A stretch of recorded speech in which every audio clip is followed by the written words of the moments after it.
Welcome to Jobsharing and Beyond, the Future of Work podcast that goes beyond the traditional 9 to 5. I am Karen Tischler, speaker, consultant, and host of the show, where we hear from global experts every other week to discover innovative solutions and tips on how to remain a relevant employer in the future. Welcome to Jobsharing and Beyond. I am really honored today to have Maggy Pigott as my guest. Maggy Pigott had a 37-year civil service career in the Ministry of Justice. She retired in 2011, with her last post being the Joint Chief Executive of the Judicial Studies Board. Maggy was a pioneer of flexible working, including job sharing, for 23 years and is a vice patron of working families. Maggy and her job sharing partner were awarded the CBE. She is also a barrister and governing bencher of Middle Temple Inn of Court and was appointed an independent member of the Public Service Honors Committee in 2019.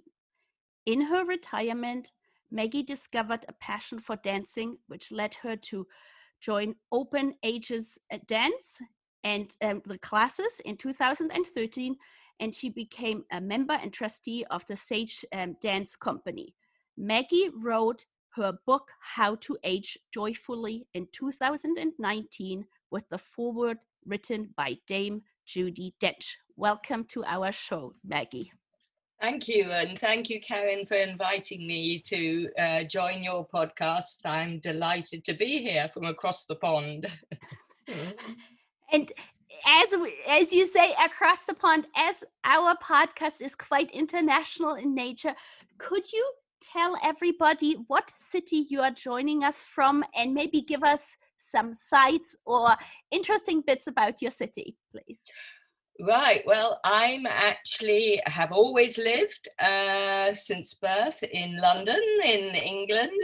And as I'm sure most people know, London is, I think it's the centre of the world. I love living in London. There's just absolutely anything and everything that you might want to do in terms of history, arts, culture, shops, anything that appeals to you. Although sadly, as of last night and the Prime Minister's announcement of shutting all theatres and restaurants and art galleries, life is going to be very, very different from now on, I fear, for the next few weeks. But we'll get through it. Yeah, I think we have, similar situation that we've been asked to reduce our social gatherings. So, yeah. But I feel if we can practice social distancing together around the world, we can all make it through. Yes. Absolutely. So now in Canada, job sharing is still quite uncommon. So for our listeners out there, could you give a brief overview what job sharing really is, and especially related to the UK, please? Yes, well, as your listeners will probably know, fundamentally, job sharing is when two people with reduced hours get together to cover a full-time job. And there are a huge different models, different ways of doing it, both in terms of the number of days and the amount of overlap, to whether the actual role itself is more of a share, where you both know everything about the role and hand over exactly the same responsibilities to each other, or more of a split where each of the job sharers have more specific responsibilities. And And it can be that one does 3 days, one does 2 days, one sharer does the morning, the other does the afternoon, or it can swap by weeks. There are just endless different ways that you can do it that best suits the sharers and indeed the organization. Personally, I job shared in all my jobs, working 3 days a week, and my job sharer Judith also worked 3 days a week, and we overlapped for 1 day on the Wednesday, so we actually worked for 6 days and were paid for 6 days throughout the time that we job shared. And I can talk more a bit about how we did that and the split share if you're interested. Yeah, that will be really interesting. Just for people, like in the beginning, you've had a job sharing with Judith for 23 years. But Yes. how did you, I mean, this is amazing. Like, you know, as I was saying in our pre-conversation, it feels like a business marriage. But how did you meet each other? How did you decide? And did you have to convince somebody, or how does that start? Yes. Well, it was amazing, really, because, as you say, it's a long time to share with the same person, and it is like a marriage. And actually, a lot of the things that made it successful, I think, apply to marriages too. But as to how we started, well, we were both mothers. We were both actually working part-time in the Criminal Appeal Office, working for the Court of Appeal Criminal Division as lawyers. And it was our inspirational boss who in fact suggested it, a man too, because he had a vacancy for a head of a section of 10 lawyers and admin staff, and he had a vacancy, and he saw that we two were sitting there both working part-time, and he just said, well, would you two like to combine and do it together and share the job? Now, none of us had ever heard of job sharing. I didn't know of a single other job share. I didn't know what it was. We didn't know anything about job sharing. I don't think he did, actually, because this was back in 1988. But it seemed to us a really good idea, and it was a more interesting job because we would have leadership and management, whereas as part-timers, we were literally just, doing casework. So we said yes, but we just had to make it up as we went along, because at that time, there was absolutely nowhere that you could find out anything about job sharing or how to do it. So we just sort of learnt on the job, I suppose. Wow. And like, how did your boss think about this? This is what I find just fascinating, because there are, I'm sure, people out there who, might wonder how that could happen, but to have your boss actually suggest that, given that back then there was, as you said, very little information out there. Well, to be honest, Karen, I absolutely have no idea, but he just said, well, there's you two sitting there. I have this job that needs to be done. You two are good, and I would like, I think it could work. Wow. And we just started it and sat down, worked out how we would do it, and we decided that I would work Monday to Wednesday, and Judith would work Wednesday to Friday. We would overlap on Wednesday. We asked if, because we'd both been working part-time for 3 days, you see. So we said, well, we don't want to cut down our hours. Right. So we said, that's fine. We'll pay you for the 6 days, 3 days each, and have your overlap.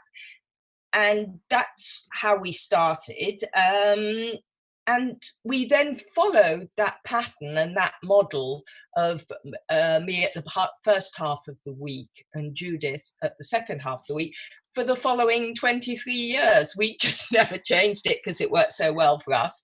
It suited both of us. And overlapping in the middle of the week seemed a good idea. So we just stuck to it, and it was quite funny because people got so used to us eventually they couldn't distinguish between us, which is really weird because we look completely different.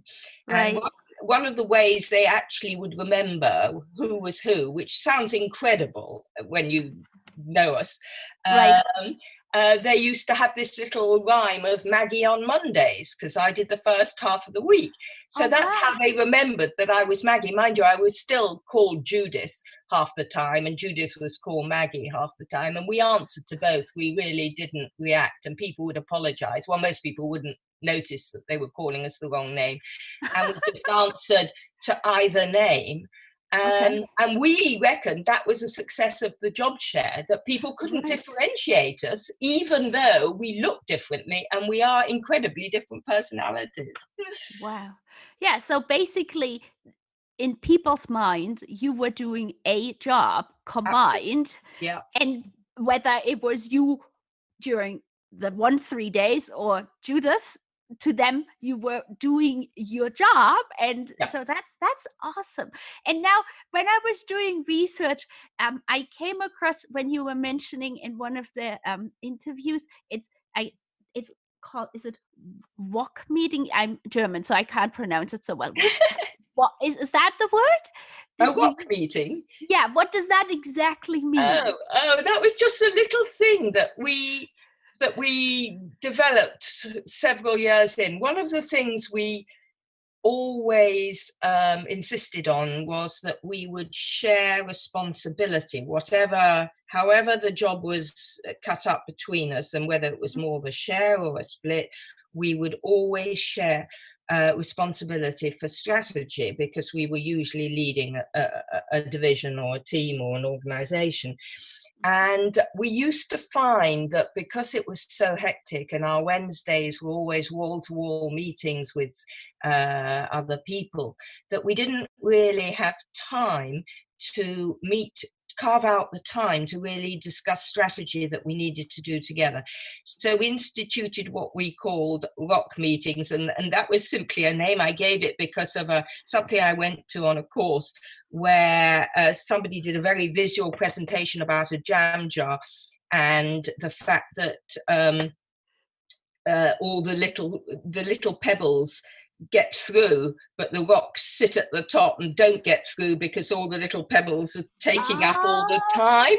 And you've got to make time for the rocks, because otherwise they won't get done, but all the pebbles get done. So I just thought it was a rather good analogy, and so we just called them our rock meetings, and we had them every couple of months or whenever we needed to, where we would take ourselves off out of the office somewhere, just quiet, and think about more strategic issues relating to our staff and teams, and indeed our jobs and the organization. Wow. It just, it just sounds like such a perfect way of doing it. So now, over that time, did you feel like you developed, say, besides your Wednesday meetings, were there any other sort of best practices that you developed, that for somebody who's thinking about, starting, to think about or look into? Yeah. Well, certainly it all developed over time as we got more used to it and more confident in our roles. I think perhaps the best way might be to say what we reckoned made for successful job share. Would that be? Yeah, that would be awesome. That would be awesome. Yes. Because I think that it doesn't work for everybody, but certainly for us, we found there were about 8 or 9 things that really, really made it the success that it was, and the lasting success. And the most important thing, I think, for anybody who is thinking of starting a job share, is that you've got to be prepared to trust the other half. Wow.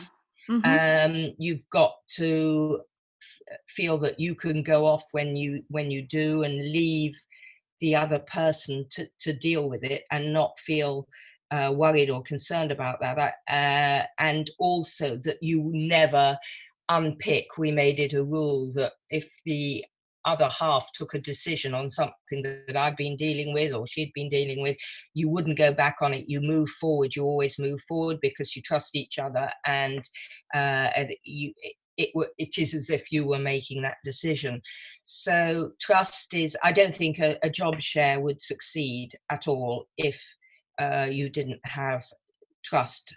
The second thing which I think people who are doing a job share have got to really focus on is good communication, and that's communication not only between you and your job sharer, which is vital, obviously, but communication with your line manager, communication with your customers, communication with your teams, so that everybody knows how it's operating, who's doing what, how they can get in touch with you. So there's no mystery about it. And certainly between us, we developed a very good way of handovers, and which took us about 15 years to develop. We tried all sorts of methods of emails and the written notes and this and but eventually we cracked it, or at least for us we did. And that was that on a Wednesday morning, the first hour, Judith and I, it was sacrosanct, we would have a handover. But because I didn't see Judith, because I came in on a Monday, she dictated a short tape, which we found was by far the most time beneficial way of doing it. So she would just, because in 10 minutes, 15 minutes on a tape, you can say so much more, and you have the nuance and the voice and this. Right. So I would go off into a private room and listen to the tape, and then I would erase it. And it means you could say all sorts of things, and there wasn't any danger of other people seeing it if there was anything confidential. And it just worked brilliantly, absolutely brilliantly that way. So it was almost like having a Skype or whatever. And we didn't communicate unless we absolutely had to at other times. It was really, we made it a rule that if anybody wanted to get in touch, it was only our job sharer that got in touch with the other sharer, not our teams. And we were very reluctant to bother each other on our days off. Obviously, if it was really important, we would. So communication, then commitment to each other and to the job share, because like a marriage, as we mentioned, it's hard work. And you're going to have your differences, and you do have to compromise. I mean, I know there were times when one or other of us had to compromise about which jobs we wanted to apply to do, because we did 7 jobs in our 23 years, and we got promotion along the way. But sometime one of us would be keener on going for a job than the other. But of course, if we weren't both happy about it, then we wouldn't do it. So you've got to be sensitive to the other person, and prepared to compromise if necessary. And to the job share, we were very, very keen to make it work and for it to be a success. So I think we worked very hard at that aspect of it. The next is also the culture. The culture of the organisation was key. If we hadn't had supportive line managers, supportive teams, also partners at home, I may say, but certainly if the top of the office hadn't been really pro the whole idea of job sharing, I don't think it would have worked. I think that's very important, that the culture in an organization is behind it and is visibly behind it, and promotes it and speaks about it. Otherwise you could undermine it, and it could easily fail. As regards the partners, I think another important thing is that you've got to probably have similar values, similar attitudes to things, possibly like leadership and management. You can be incredibly different people. As I said, Judith and I are totally different characters. And we've done completely different things in retirement, which just shows how different we are. But we're completely different characters, but we did share very much the same attitude to work and how hard we would work. And our attitudes to leadership and management were very similar. You don't want to be played off one against the other, which I think possibly Yeah. could happen. And certainly you've got to be a team player. Going back to the commitment to the job share, you've got to be. It's difficult to job share if you have a big ego, I think. I could see that, yes. I could see that. Wouldn't work because you're working for the success of the job share, and if it's me, that won't work. So you have to be prepared to share the glory and share the mistakes, and if you really want it all to be about your input, then I don't think job sharing would be for you, because it's really like a very advanced form of team working, really. Right. Yeah. And now, just from I'm just curious from a practical point of view, because I've read, there are some job sharers that literally make a joint email out of like the initials. And so did you have separate emails, or was it, or how did you do that, or phone numbers? Like, I'm just trying to sort of understand. Absolutely. Well, when we started, and this was before obviously it all took off, we had separate emails. And we stuck with that because it suited us, and we had separate phone numbers. Once we got promoted into the senior civil service, and we were in the senior civil service for 19 years, we were fortunate enough and blessed to have a PA. So that was immensely helpful because she could monitor both our emails and keep an eye on Judith's emails during my days, and then forward anything to me if she felt I needed to see it, even though it was only addressed to Judith. The reason we did have separate emails is that in many jobs, we split quite a lot of the responsibilities. For instance, when we were dealing with family policy, I dealt with divorce and adults and everything to do with family, which was related to adults, and Judith dealt with all things relating to children and contact and adoption and that sort of thing.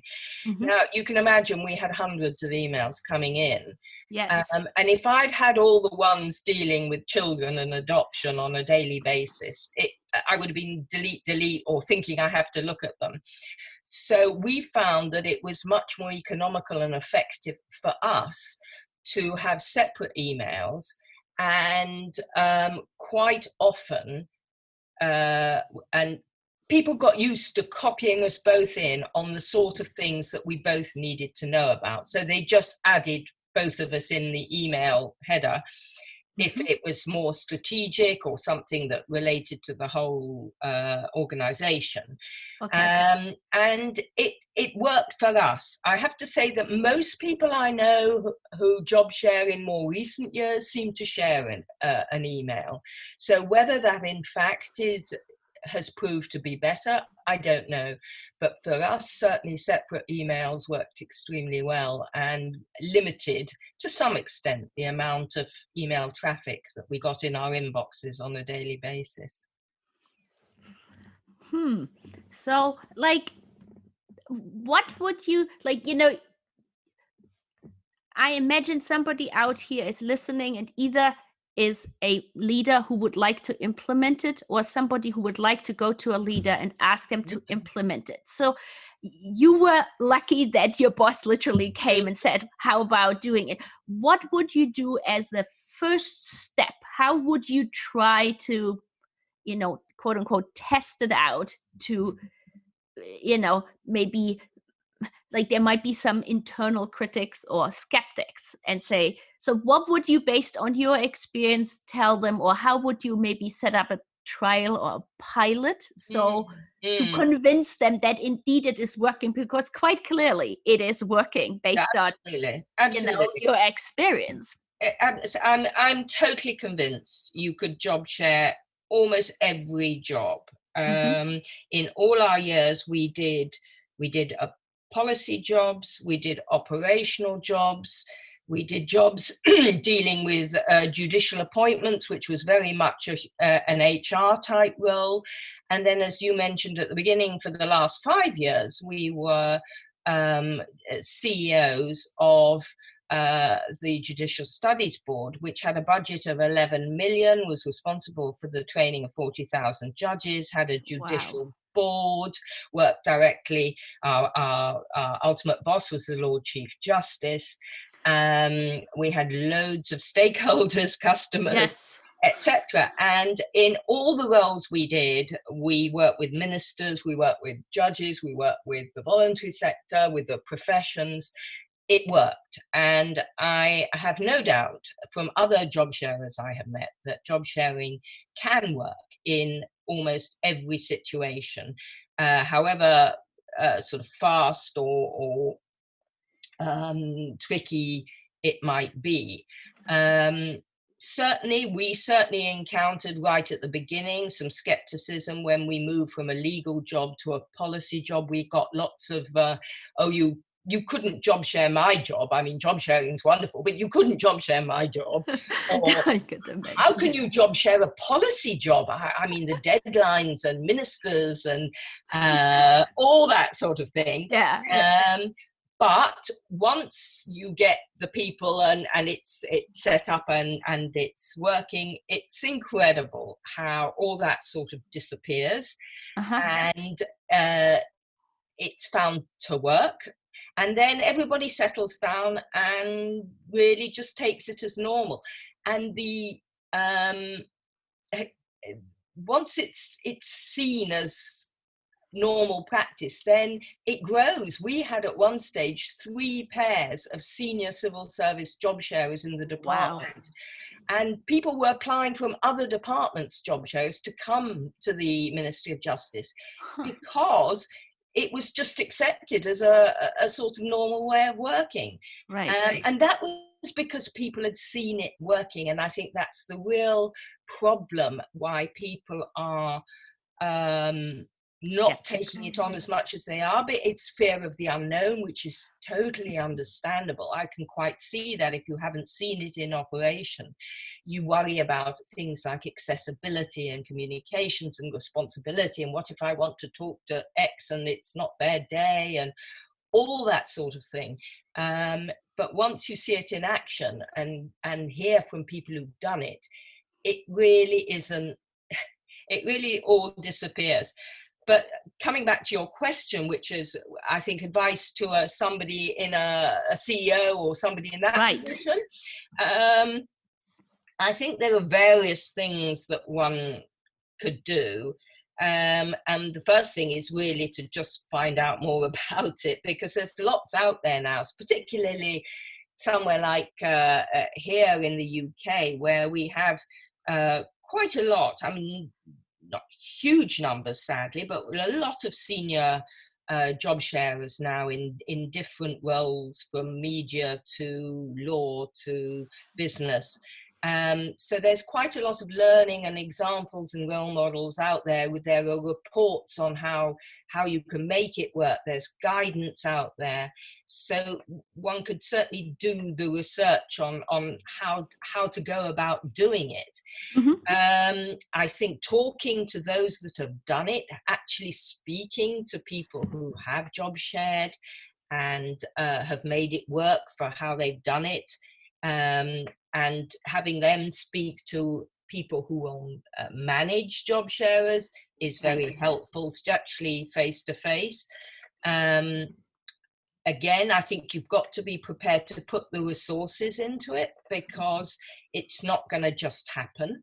You have to be prepared to look at drawing up policies for job sharing, what support you're going to give, training for people who are going to manage job sharers, perhaps some coaching or mentoring.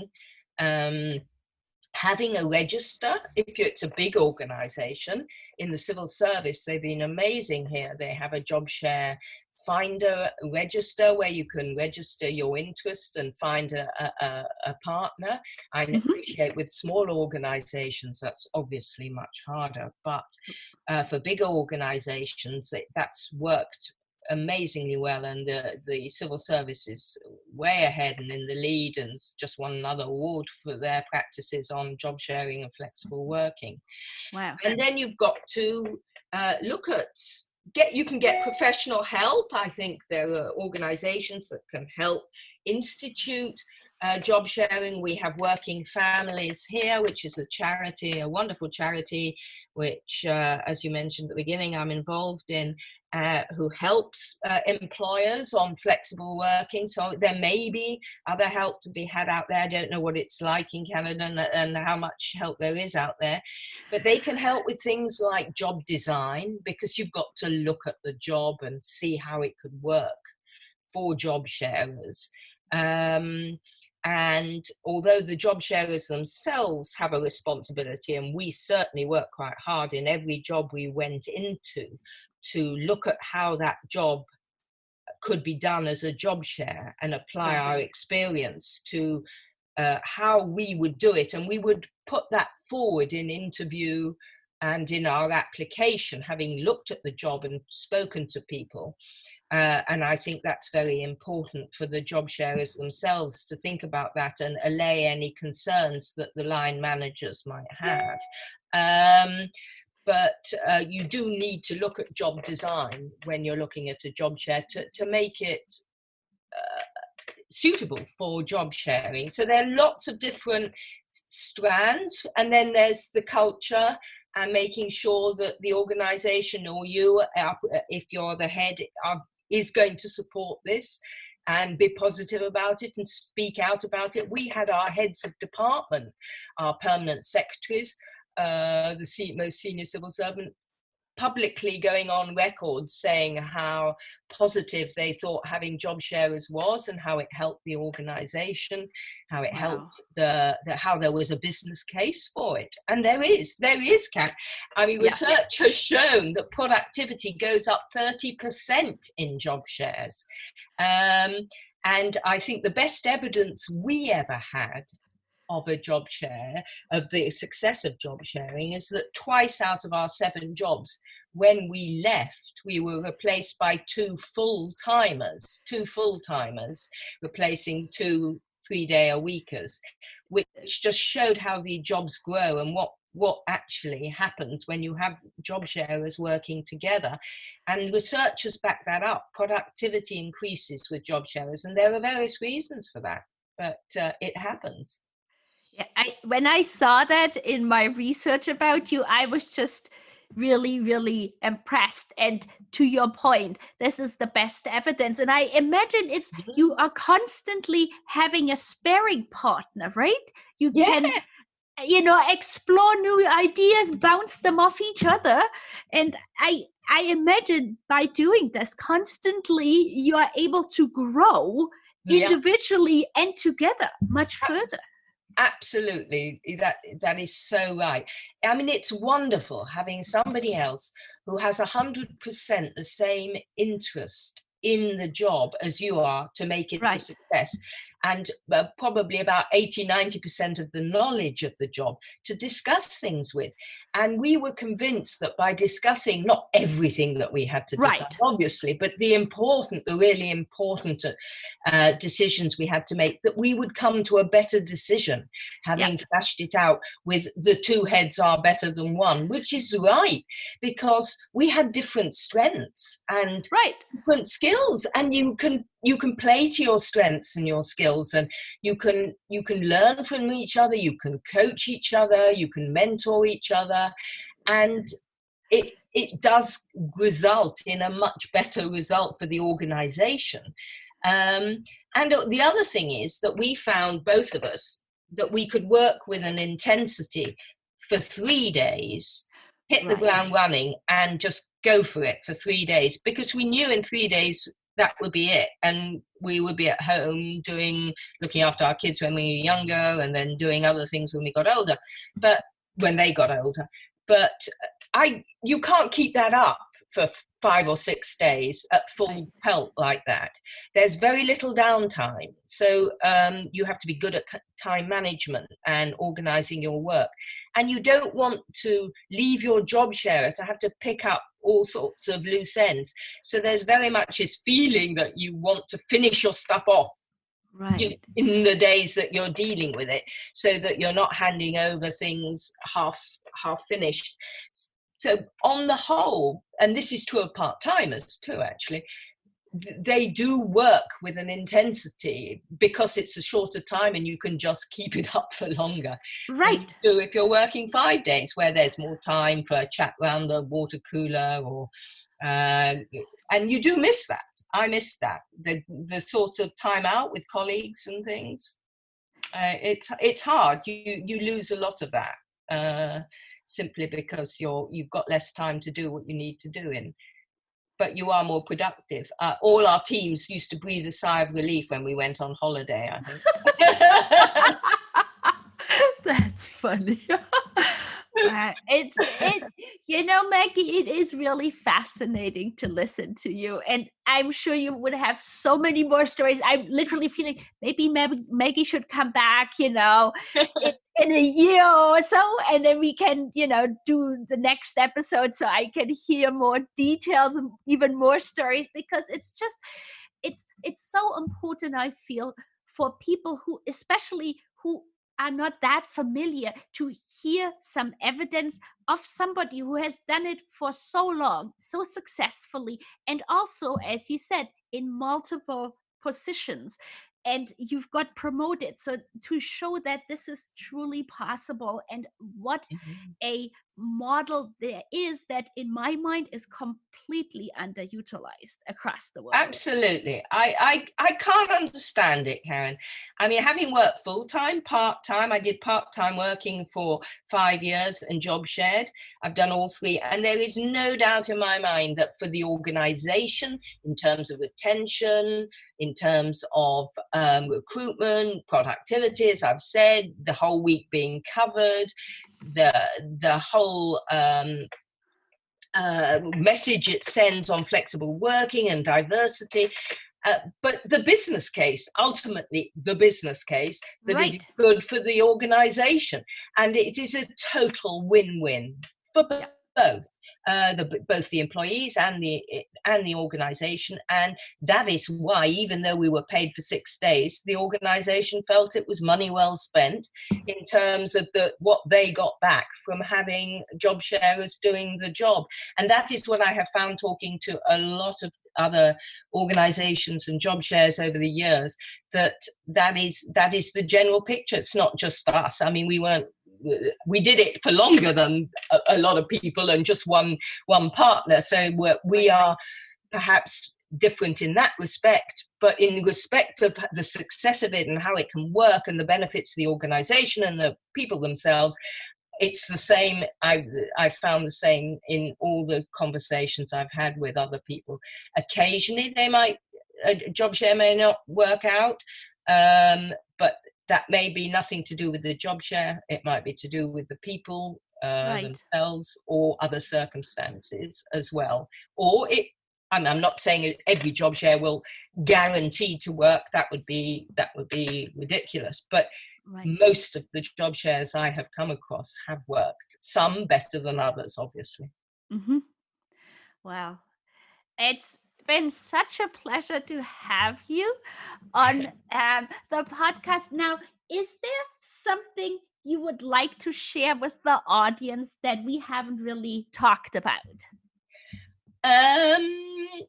I think we probably covered it all. I think all I would really say is that try it. Go for it. Go for it if you're somebody who wants a job share. Go for it if you are an employer thinking about doing it.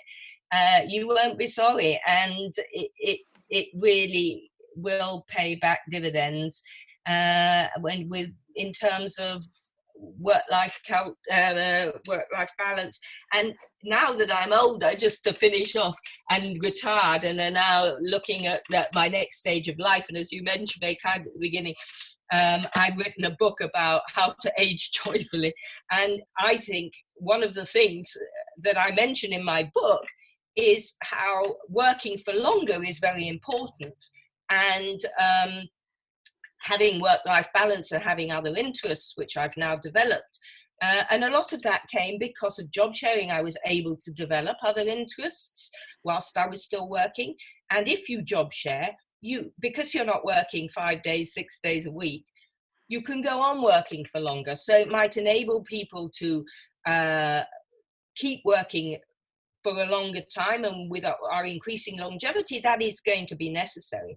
And also to wind down towards retirement. So job sharing is ideal when you have a young babies, when you're in the sandwich generation and you're having to care for older and children, and at the end of your career. It's a great way to age joyfully. So I would recommend it at all stages of the career path and at all stages of life and the different transitions that one has. Well, thank you so much, Maggy. And I have read your book, and it is truly amazing. And there are so many wonderful tips and ideas and quotes. So I can recommend it to everybody to read it. It is truly a pleasure having read it and having had you on the show and being able to talk to you in person. Oh, well, thank you. And it's on Amazon in Canada now. It was published in Canada and America last week, I think. So hot off the my. That's awesome. And so is there like, social media handles that you would like people to know about? Yes, I have two social. I'm a Twitter addict. It's another obsession in my retired years. I've created a sort of positive aging account, which is Age Joyfully at Aging Better, all one word. And I also have a personal account, which is Maggy Pigott at Maggy Pigott. And that deals with things like flexible working, and arts and culture and various other things. It's a more personal account, but the Age Joyfully one has now, this now got over 7,500 followers, which I can't believe. I just can't believe. So there is a need, especially in current times, for us all to be positive about aging and to age joyfully, whether in work or after you've retired. We need more joy in our lives. Yes, definitely. It's been an honor, and I have been delighted, and I would be delighted if you ever need to help in any other way, Karen. And I wish you good luck in what you're trying to do. And let's hope Canada goes forward and embraces job sharing. I hope so too. Thank you very, very much, Maggy. Okay, thank you. Bye. Bye. Bye.